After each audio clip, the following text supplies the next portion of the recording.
Төрөлхийн саажилт онцтой төрсөмж дуртай зүйлээ олсон оюут амьдралд хүрэх галт тэрэг шүлгийн номоо гаргаж байсныг бид өмнө нь сурвалж илж байсан.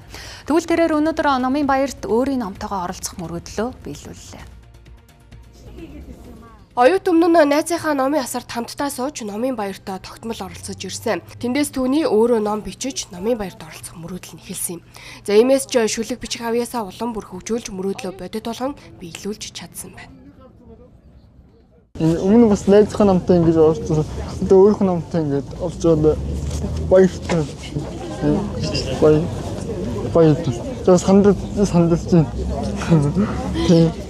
Ямар мэдрэмж төрд юм бэ? Хөлд орж байгаа санагдсан. Тийм. Энэ амьдрал төрөх галтлаг би өөрөө яг галтлагдээс боо явж байгаа юм. Тийм.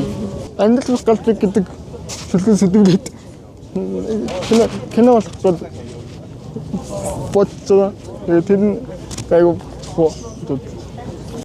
Оюут түүнийг байнга дэмжиж ирсэн үндэсний номын сангийн асарт номоод илгэжээ. Хөгжлийн бишгэлтэй ч хөгжлийн бишгэлгүй ч ийм хүмүүсийг ойлгосоо гэж би бодлоо. Нийгэмд ойлгосоо гэж. Тэгээд уншихстай гэж хэлчихгүй. Гэхдээ хүмүүс сонирхосоо гэж. Нэг ийм хүн байдаг юм байна. Хүүхдээ нэг юм болгох юмсан гэсэн хүмүүс аасаа гэж. Тэгээ зүгээр энгийн хүмүүс гэсэн ингээ ойлгосоо нийгэмд эдгээр сайдлах хүн юм байна гэж ойлгосоо гэж. Хамгийн гол зорилго нь тэр.